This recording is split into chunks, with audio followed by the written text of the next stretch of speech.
Bright Duty. Every student matters. Good morning. Today I will be taking the topic of mental health with you. I will be introducing this topic to you, and plus we will be discussing a couple of definitions of mental health. Moving on to introduction. Second. Now, when we talk about health, especially physical health, all of us have an understanding that it refers to the physical condition that we have, how our body functions, how well our body functions, is it functioning effectively or not, how our liver is functioning, how our kidney is functioning, heart, is it functioning properly or not. All these things come under physical health. So usually when we are talking about health, our prime focus is on physical health. But when we use this term health with reference to mind, then that becomes mental health.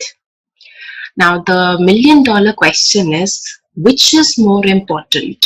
Is physical health more important, or is it that mental health more important? The answer to this question is that both are equally important, and in fact, both of them complement each other. So if you have good physical health, you will also have subsequently good mental health, and vice versa. So if your thoughts are pure, your thoughts are correct, you think rationally, you have a positive thinking, you have a positive attitude towards life, stress in your life will be less. And if that is the case, your body is going to work in a very effective manner.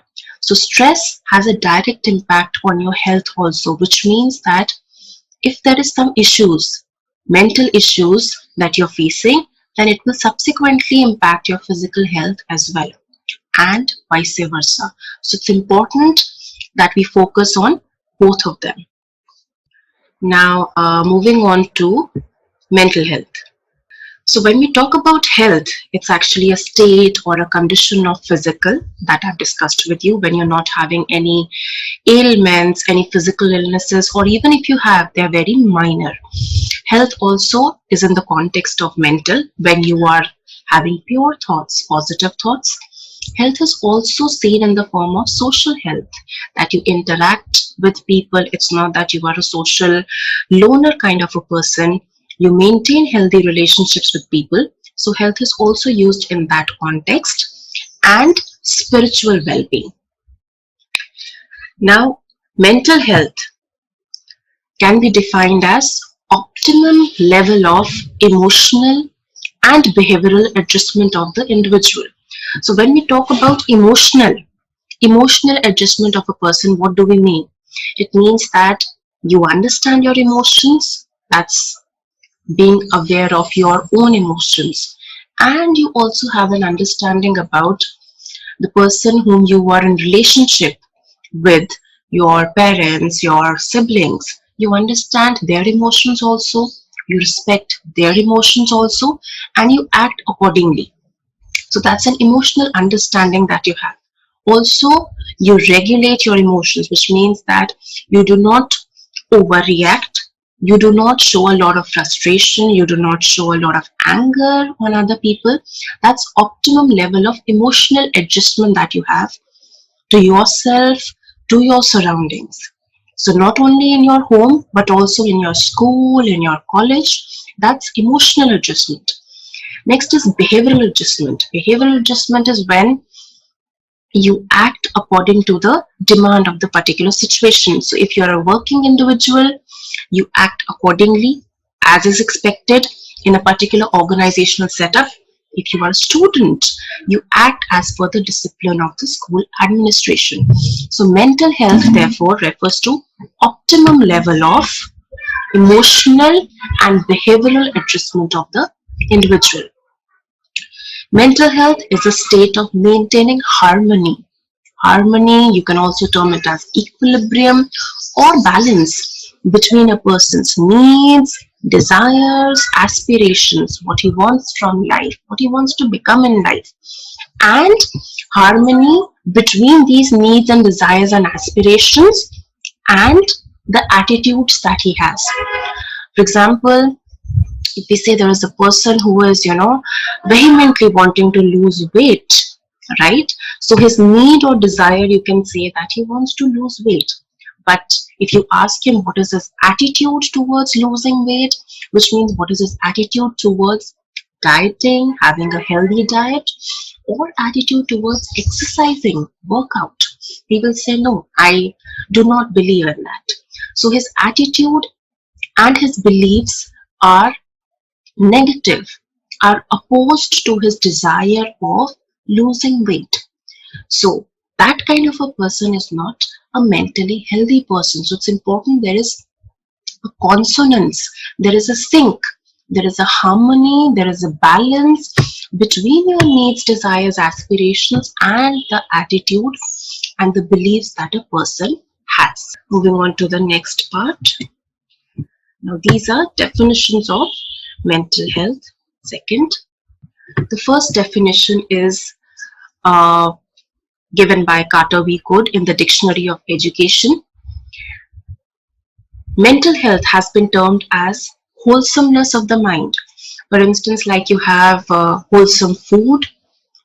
Over here, it is referred to as wholesomeness of the mind, which promotes well-being, a wholesome mind, a comprehensive mind setup which has, good thoughts, good attitudes, the right set of beliefs, the right set of values, and perceives in a proper manner. This mind knows when to attend things, how to focus on things, when to concentrate, how to switch between, one task and another task. So it's referred to as the wholesomeness of the mind. The next definition in Longman Dictionary of Psychology, it says that mental health is about emotional well-being. It's about, how emotionally fit you are, how good you are when it comes to controlling emotional outbursts, how good you are when it comes to, managing your anger, right? Then it's a capacity to establish constructive relationships with other people. So not only making friendships, not only being friends with other people, not only making relationships with other people, but at the same time, what is important is the word constructive. So these relationships are healthy relationships. They construct you as a person and they blossom. So maintaining healthy relationships, maintaining constructive relationships. And at the same time, mental health is also about coping with ordinary demands as well as stress in life. All of us in our daily day-to-day lives, we face some significant stressors, right? But how do you handle those stressors? So the word coping, when we talk about the word coping, we are basically referring to how you deal with the stress in your life, how you handle the stress, because significant stressors are always going to be there in your life. Their nature will keep changing. Today, you have one kind of stressor in your life, tomorrow there will be something else in your life, right? But how you cope up with them, how you deal with them, how you handle them, if you are able to do it well, then we say that this person is mentally healthy. Moving on to the next definition. According to Hadfield, mental health is the full and harmonious functioning of the whole personality. So there is the balance of the whole personality. Thoughts are in sync with the actions. Emotions are in sync with the actions, right? So it's a harmonious functioning, a balance of the whole personality. Moving on to the definition which is given by WHO, that is World Health Organization.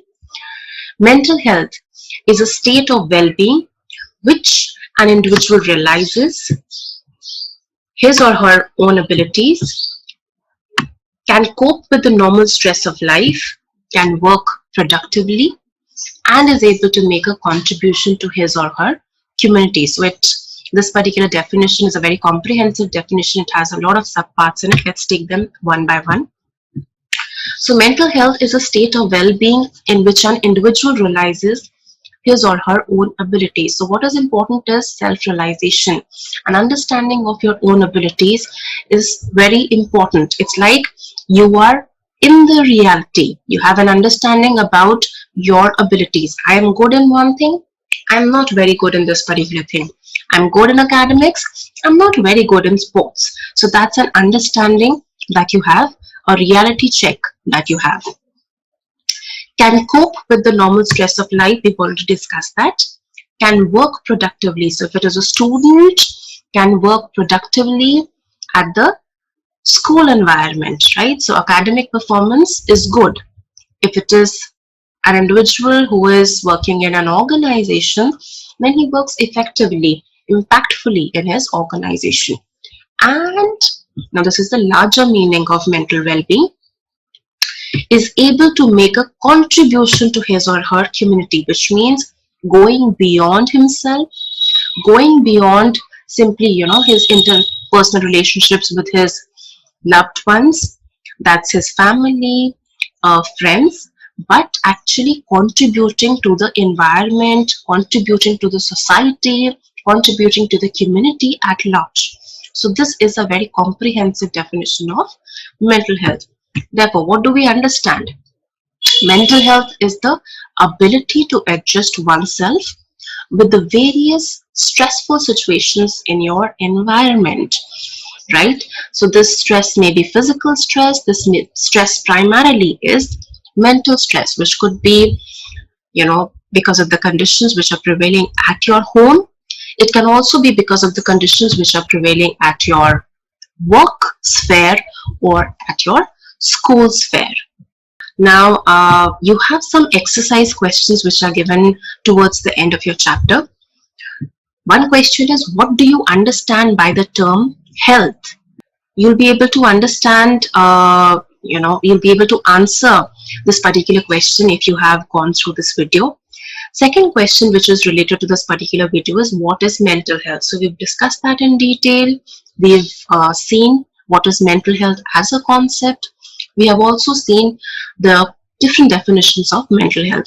So these two exercise questions you should be in a position to answer if you've watched this particular video.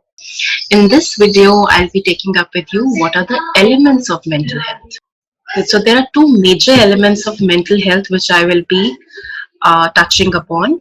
The first element of mental health is a complex. What are complexes? Complexes are basically an obstruction which is formed between your conscious and your unconscious mind.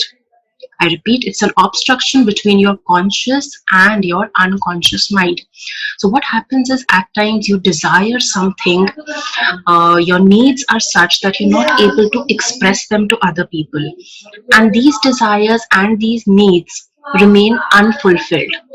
So what happens is if some unsatisfied desires, they stay for long in your mind, and if their fulfillment is not possible because of one reason or various factors, the desires, they form a kind of complex. And where do these complexes reside? In your unconscious mind, right?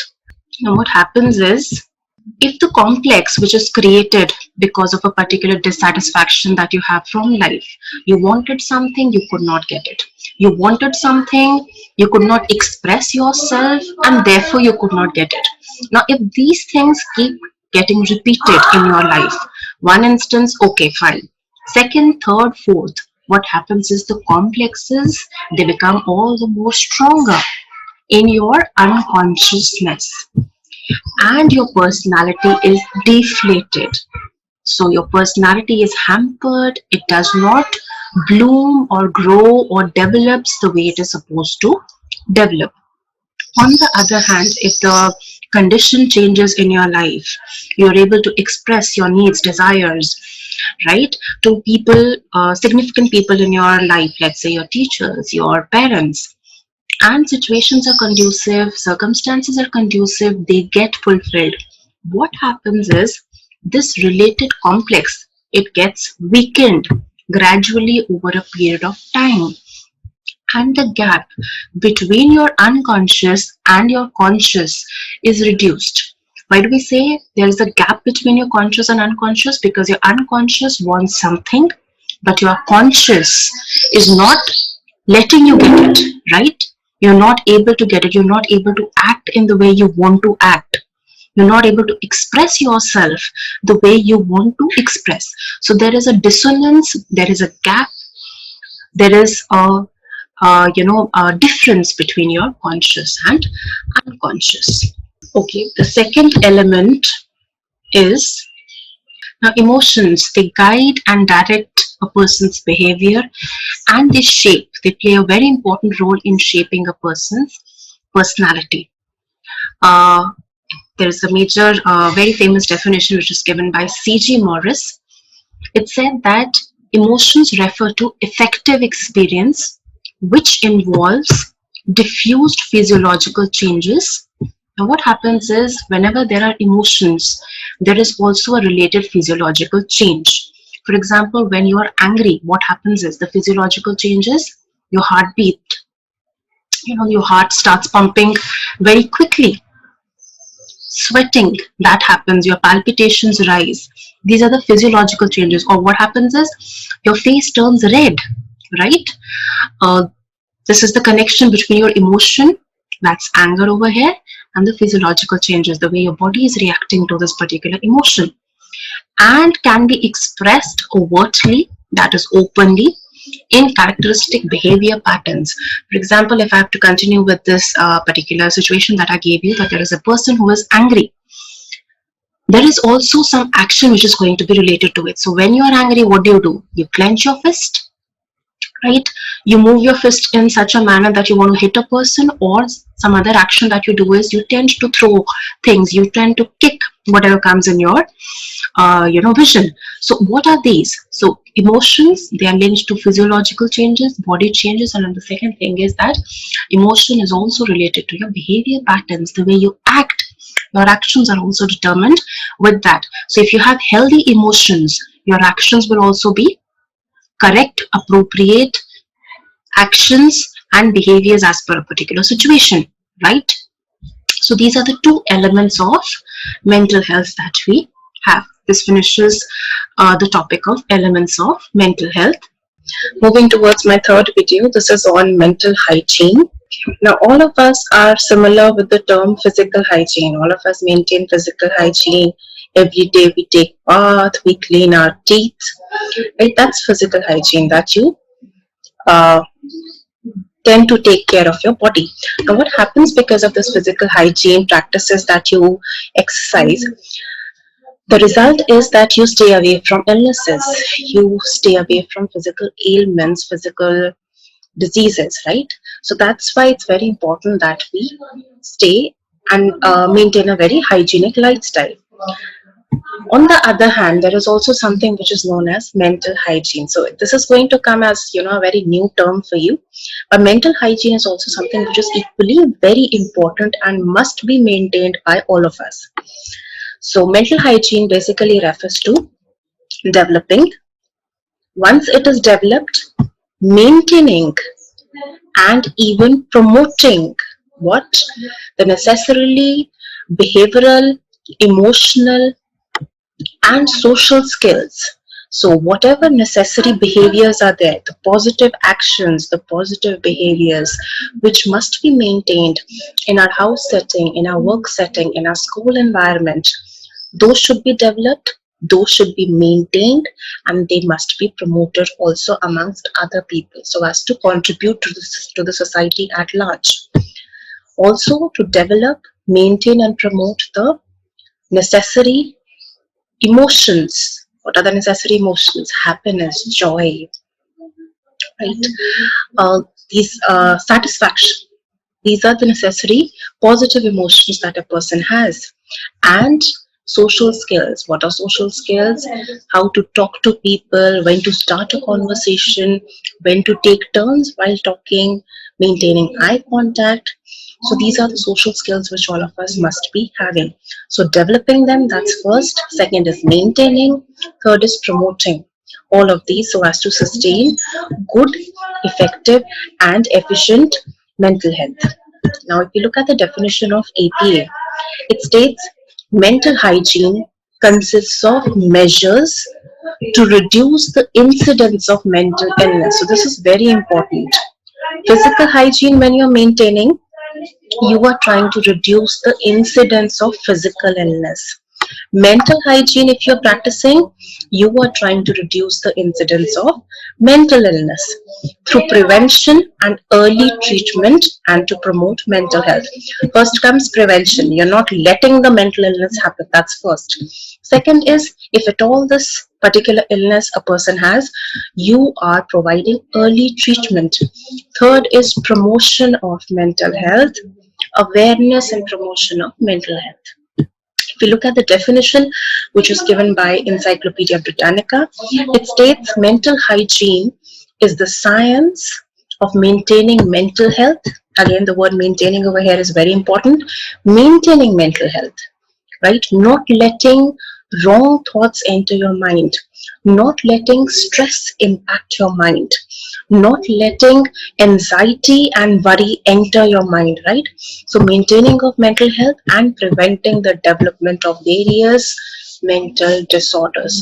So, if you start showing this slight stress, start showing anxiety in your life, at that very instant, to take care of yourself so that it doesn't become a full-blown disorder, right? So therefore, we can say that mental hygiene, it is a science which deals with the prevention. This is the first thing, prevention of mental illness. Second is preservation of mental health. So if there is a person who is mentally healthy, preserving that condition in him, not letting diseases, mental illnesses enter and affect him. Caring of mental illness. So if you're afflicted with a particular mental illness, now taking care of it so that very soon it ends and later on it doesn't come back, right? Moving to the next part of this video, objectives of mental hygiene. So the first objective of mental hygiene is harmonious development of physical, mental and spiritual capacities of the individual. All of these should be in sync to one another. Physical capacities, mental capacities and spiritual capacities. Physical capacities is, let's say, there is a particular profession which requires, to lift heavy weight. Mental capacity, how strong you are mentally. Let's say this particular profession also requires that you are mentally very strong. You can deal with the different stressors that you're going to face at the workplace, as well as spiritual capacity. So all of these go hand in hand. Mental hygiene is trying its level best that there is a harmonious development of all these various capacities in a particular individual. Second is to develop positive attitude towards life. That is very important, right? So that you have a positive outlook towards life. It's not that you are simply existing, but you're actually living the life the way it should be led. Third is it is responsible for effective existence. Effective, which means impactful existence, where you contribute to the society at large. So not having a vegetable-like existence, but actually doing productive activities which have an impact on society as a whole. Next is to prevent mental disorders or illnesses, which we've already discussed. Next is to preserve the mental health of the individual in a particular group. So preserving his mental health, that is the major objective of mental hygiene. Next is to discover and utilize therapeutic measures so as to cure the mental illness. Now, let's say there is a particular person who is afflicted with a particular mental illness. Now, thinking which should be the best possible measure, therapy, which should be taken up so as to treat this particular illness that this person has. That is another objective of mental hygiene. Next is rehabilitation of the mentally disturbed, which means providing all the necessary care which is important for a mentally disturbed person. That is rehabilitation of the mentally disturbed. Next is after object. The next topic is how can this be achieved? That is, how can mental hygiene be achieved? First is First thing which can be done is reality contact, which is realistic appraisal of one's own reactions. Staying in the present, being realistic. If you've done something wrong to someone, if you've reacted in a particular manner which is not appropriate, then realistically appraising it, saying that, oh, I did wrong. I should be mending my ways. I should say sorry. So that is a realistic appraisal of one's own reactions, realistic appraisal of one's own emotions, having an understanding that this particular emotion that I had exhibited at this particular point of time was incorrect. I should not have done that. Realistic appraisal of one's abilities. That is, you should be having an understanding that I am good in one particular task. But oh, when it comes to that particular task, I am not really well equipped in terms of abilities and skills. That's the reality contact which a person should be having. Staying in the reality, what happens is this prevents disappointments and frustrations in your daily life. There are some students who opt for a career which is not as per the abilities. So they take up something which is very demanding, which is very challenging, which is very ambitious, but they're not able to do it because they do not really have the necessary skills and abilities in them. What happens eventually? They feel disappointed with themselves. They feel a pressure on them. They feel frustrated. So it's important that so that mental hygiene can be achieved, there should be a reality contact. Second is impulse control. It's important that we control our different impulses. So if we have an impulse, if we have an urge to exhibit anger on someone or to hit someone if we are angry on him, it's important that we control this behavior of ours and we control the related impulses also. So it's not only that we are expressing our anger by hitting only, that's physical aggression. It can be even verbal aggression. We are wanting to say, names to this person, call names to this person, or we are trying that, we should belittle him or say, rude words to him. So all these are impulses. So if you're able to maintain that, that is, if you're able to control your impulses, that means that you are actually practicing mental hygiene. Okay, moving on to the next, the third one, that is self-esteem. Now, to understand what is self-esteem, it's important that we understand first what is self-concept. Self-concept is the awareness about oneself, having a complete understanding about your own self, having an understanding about your feelings. How do I feel in a particular situation? When I am with this person, I feel good. I feel joy. When I'm not with this person, I feel sad. I feel disappointed. So having a knowledge of one's feelings, having a knowledge of one's beliefs. I believe in this. I do not believe in this. I believe in God. I believe in religion. I do not believe in, let's say, casteism, right? I do not believe in untouchability, right? Then awareness about one's values. What is important to me? What do I value? I value, let's say, collectivism. I value respect to elders. What do you value? There will be some things which have a positive value for you. There will be some things, some objects, some people towards you, or maybe some idea for which you have a negative value. So these I or me statements that you have, I like this, I believe in this, I feel this, right? The I and me statements that you have, that is going to determine your awareness about your own self. And all this is actually your self-concept. When we talk about self-esteem, it is the evaluative component of self. The way you evaluate yourself, are you evaluating yourself in a positive light or in a negative light? Are you saying that, yes, the way I feel, it's correct, it's the right way, the way I believe, my beliefs are correct, my beliefs are right, I value the right things? Or is it that you evaluate yourself in such a manner that you feel that your feelings are negative? It's wrong. As compared to other people, you do not really have the right belief system. That is the self-esteem that you have. So some people will have a good self-esteem, high self-esteem. Some will have moderate self-esteem, and some people will have a low self-esteem. So if you have a high self-esteem, that implies that you are exercising mental hygiene. That's very important to understand. Next, the fourth one is positive thoughts. Now, your thoughts have a direct relationship with your emotions. The way you think, that has an impact on the way you feel as well. So, if you're having negative thoughts in your mind, let's say you're thinking negatively about someone, you think that, why did he enter my house at this particular point of time? Why did he do this to me? Why did he, say these words to me?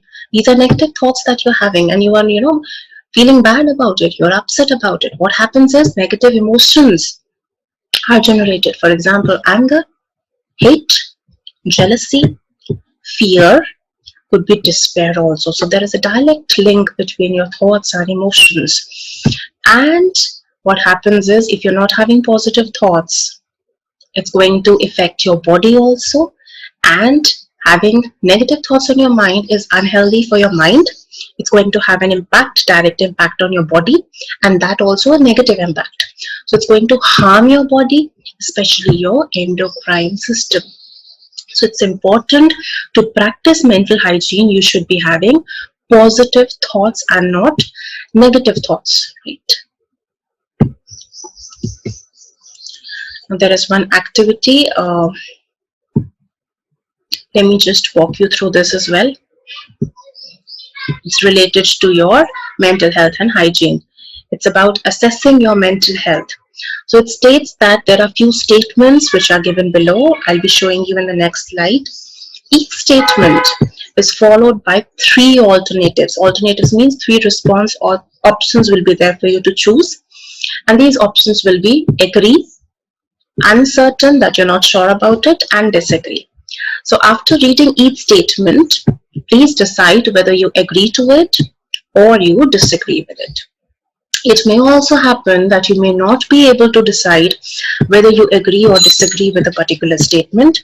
In that case, you are free to choose the alternative uncertain. In order to express your view, you are required to encircle, which will best indicate your way of thinking and way of behaving. Let's move to the next slide, which will have the statements. Right, so these are the statements. The first statement is, I am satisfied and happy with my life. So you can see that for agree option, if you agree to it, you'll get 3 points. If you're not able to decide, you'll get 2 points. And if it is a disagree, you disagree with this particular statement which is there, then you'll get a 1 point for this particular statement. Second one is, my life is very happy. 3, 2, 1 again. Third statement which is there is, even when I am with the members of my family, I feel lonely. Fourth, I am confident about my abilities. Fifth, I have not been able to achieve as much as I want to. Sixth, I am not as adequate and competent as other people. Seventh, I am very intelligent and competent. Eighth, I do not want to mix up with others. Ninth, people are generally selfish. And 10th, I have no zest for living. Now, once you've answered all these questions, you will have to understand that what you do is you total up your scores, right? Also, when you have to interpret the scores that you have obtained, you'll have to follow this rule. Higher your score, it implies that you have a higher mental hygiene and a good mental health. Lower the score, that implies that you need to work on yourself, you need to have a better mental health, and you need to exercise mental hygiene so that you can attain mental health, right? Good mental health. Okay, moving on to the last part of the video. At the back of your chapter, you have certain questions which are related to the topic that I've just discussed with you. Under the category of long answer questions, you have this question: what strategies can we adopt to maintain good mental health and hygiene? What Question number 4: what is mental health and hygiene? And fifth, what are the main strategies to achieve the state of good mental hygiene? So if you watch this video carefully, you will be able to answer all three of these questions. What is the difference and what is the relationship between these two terms? Right. So when we talk about the difference between these two terms, let's first look at what is mental health again. Let's recapitulate it. Mental health is the condition of having a mind which is healthy and it is functioning well. So it's a healthy mind, healthy thoughts are there, healthy attitudes, positive attitudes, good interpersonal relationships, correct emotions, correct way of handling stress. In other words, we can say that productive coping strategies or healthy coping strategies or functional coping strategies, in contrast to not having unproductive coping strategies, dysfunctional coping strategies, or even unproductive coping strategies. So all this together makes an healthy individual. This is what is mental health.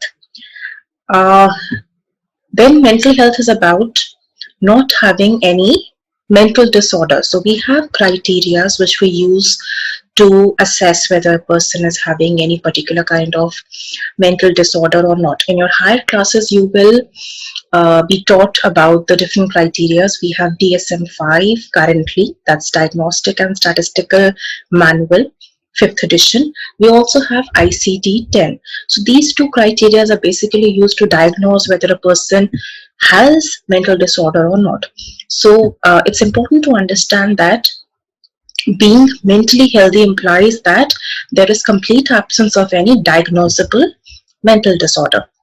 Mental health is a condition of overall well-being, where there is a well-being of your mind, where there is a well-being of your emotions, where there is a well-being of your relationships with other people, social life if you talk about, or even spiritual well-being, right? Then it's about having rational beliefs, rational thoughts, rational belief system. For example, when we talk about irrationality in beliefs and thoughts, you might have heard some people who say that, I ought to come first. I must come first every time in my class. I must achieve this. Then I should never do anything wrong in life. So all these shoulds, oughts, musts in your life are actually depicting your irrational thinking, irrational beliefs that you have. So it's important that there is a person who has rational beliefs, who has rational attitudes, positive attitudes towards himself, towards other people, and also towards life. Then that person is a mentally healthy person. Also, when we talk about mental health, we are also referring to a proper balance of neurotransmitters in the brain, right? So physiological basis is also there that determines whether you are mentally healthy or not. Now, this was about mental health. When we talk about mental health hygiene, one second, yes.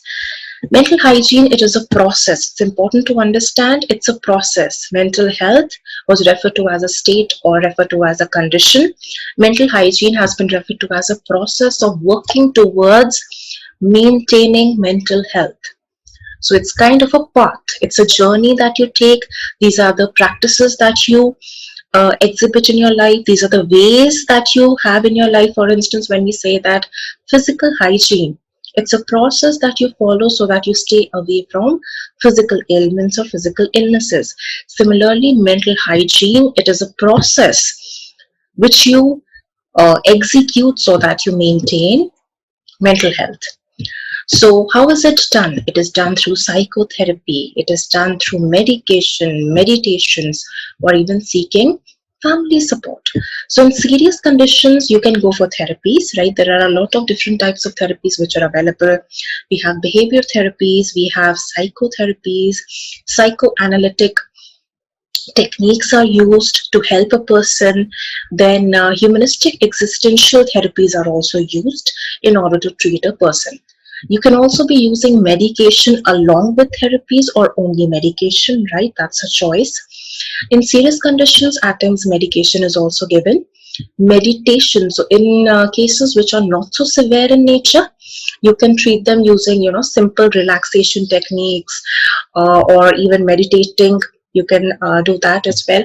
And also at times what happens is some people do not open up or express in front of other people, so the only problem lies in that they need support, but they are not expressing it openly to other people, that yes, we need some kind of guidance, we need some kind of assistance in life, we need some kind of support in life. So simply seeking family support at times does wonders. So that is again another practice which can be followed. So it can be on a continuum. If you see, it can be either therapies, it can be medications, meditation, or expressing that you need support from other people. So in other terms, we can say that mental health is the goal that we are trying to achieve. That is, being a mentally healthy person is actually what we are aiming for. And mental hygiene is the means by which we seek that goal. So we can say that mental health is the end, and mental hygiene is the path, or it is the journey, or it is the means by which we achieve that particular aim of a life. For example, one of the most common mental health problems is depression. A lot of people are affected with depression. A lot of people show depressive symptoms, if not full blown depressive disorder. Appropriate mental hygiene practice would be, in order to treat depression, it would be cognitive behavioral therapy. So cognitive is like when you're trying to change the thought patterns of this person who is having depression. From irrational thought patterns, you're trying to convert them into rational thought patterns. So you're trying to remove from his life all the shoulds that he has, all the musts that he has. I must be a very good father. I must crack this particular exam. I should never, disobey anyone, or I should, never be in the bad books of anyone, right? So these are the thought processes which you're trying to convert through the cognitive therapies. Behavioral therapy, when you're trying to convert the actions that a person is showing, which are not appropriate actions or maladaptive behaviors that you are showing, you're trying to convert them into productive ones, trying to convert them into adaptive ones, beneficial ones, right? That's behavioral therapy. For example, one of the major techniques which is used is modeling. For instance, if there is a sibling who is, who throws a lot of temper tantrums, if you put him in a situation and if you tell him that, okay, I'm giving you this particular instruction, you have to carry out this instruction, and the child, he never follows it, or he starts throwing temper tantrums. So modeling technique can be used as a behavior therapy, where, in the same situation, you bring his elder sibling, you give the similar instruction to the elder sibling, and you make this younger sibling watch the elder sibling, how, very beautifully, very obediently he is working on the instruction or the command which has been given by the teacher or by the primary caregiver, that's the mother or the father, and how he's executing it, and how he's saying, yes, I will do it, and he does it in another 2 to 3 minutes. So that is modeling. Here you brought a person who is elder to him, a creditable source you brought, somebody whom this younger sibling loves, adores, and, looks in awe at. So this is like, bringing a credible model, showing the younger sibling how it is supposed to be done, and then the younger sibling actually imitating that behavior, slowly and slowly internalizing it and doing it in his daily life. So that's the purpose about behavioral therapy. All right, moving on to the questions which are related to this particular topic. So towards the end of the chapter, you have very short answer questions. There is this question number 4, which says, explain the relationship between mental health and mental hygiene. Now, after watching this video, you should be, able to answer this particular question. Then there is a long answer question, question number 6, which goes by differentiate between mental health from mental hygiene. So your basis should be made through this video. The concept should have been clear to you by now after watching the video, and you can improvise it, and you can full-fledgedly make your very short answers and even your long answer. Thank you.